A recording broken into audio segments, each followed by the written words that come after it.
Salam dulur, kita berjumpa kembali dalam podcast Pawarto Aji bersama saya Harman. Salam sugeng rawuh Pak Prayit datang studio Pawarto Aji. Salam Mas Harman, matur suwun sampun diundang datang Pawarto Aji. Pripun kabaripun Pak? Mugia tansah sehat seger waras. Alhamdulillah Mas Harman. Dulur, Pak Prayit ini adalah pakar psikologi pesantren yang telah mengenyam studi doktoral ilmu tasawuf lintas negara. Pripun Pak, seperti apa studi tentang psikologi pesantren yang terhubung dengan ajaran tasawuf itu? Matur suwun Mas. Matur suwun Mas. Psikologi pesantren dan tasawuf adalah suatu pendalaman ekosistem pesantren berbasis tasawuf. Berangkat dari keprihatinan perkembangan ajaran tasawuf yang selama hampir 1 abad mengalami pembungkaman dan penekanan dari kelompok Zionis penjajah. Pembungkamannya seperti apa Pak? Ya, dari tahun 1900-an ajaran tasawuf di Indonesia telah dilarang oleh pemerintahan Zionis Belanda. Snuk Hugronje sebagai penasehat kerajaan Zionis Belanda telah memberikan masukan kepada pemerintah Zionis Belanda agar melarang ajaran tasawuf. Karena ajaran tasawuf dan torekot dianggap sebagai musuh besar bagi Belanda, di mana banyak pergerakan perjuangan kemerdekaan bangsa Indonesia lahir dari pemuda-pemuda didikan pesantren tasawuf. Dan karena pengaruh propaganda negatif dari Zionis Belanda itulah, sampai hari ini banyak pesantren tidak lagi mengenal ajaran tasawuf. Kenapa Zionis Belanda begitu takut kepada ajaran tasawuf? Karena salah satu ajaran tasawuf mendidik orang untuk anti penjajahan. Dan perlu diketahui bahwa bangsa Indonesia ini didirikan oleh mayoritas ulama tasawuf seperti Mbah Hasyim Asy'ari, dan beliau adalah ulama tasawuf dan torekot sekaligus ulama negarawan yang juga menjadi pendiri NKRI ini. Nah, hal seperti ini sangat jarang sampai ke publik informasinya. Betul, karena mayoritas orang sekarang sudah gak ngerti apa itu ajaran tasawuf dan torekot.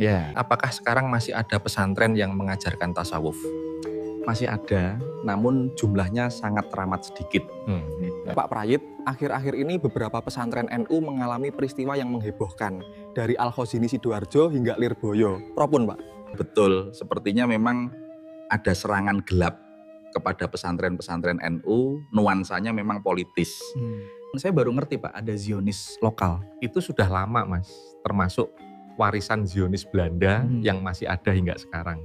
Pak Prayit, monggo disambi. Nggih Mas, matur suwun.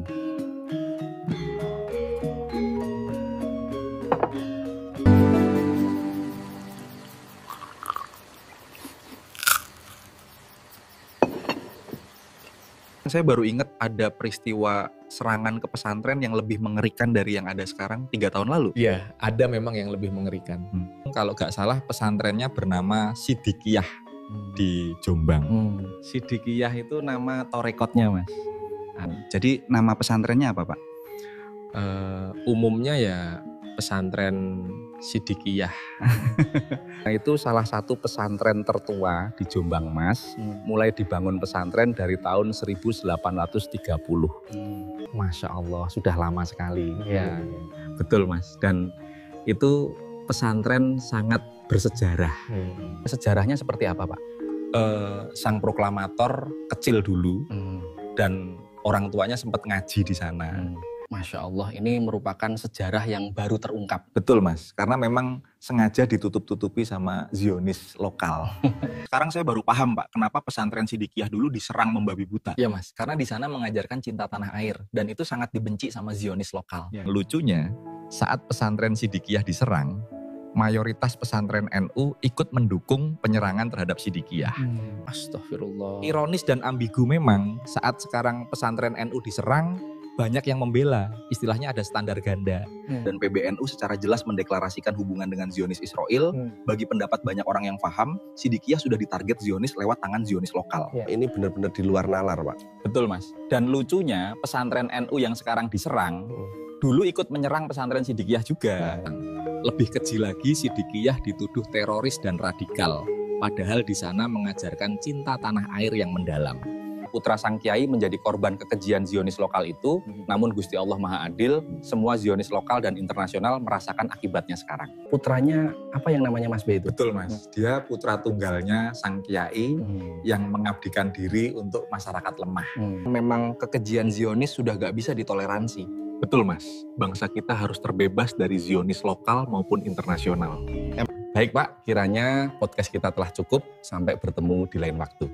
Matur suwun Mas, sampun diundang di podcast Pawarto Aji. Bolo, demikian podcast kita kali ini. Semoga membawa pemahaman tentang apa di balik penyerangan terhadap pesantren. Sampai berjumpa lagi di lain waktu. Salam.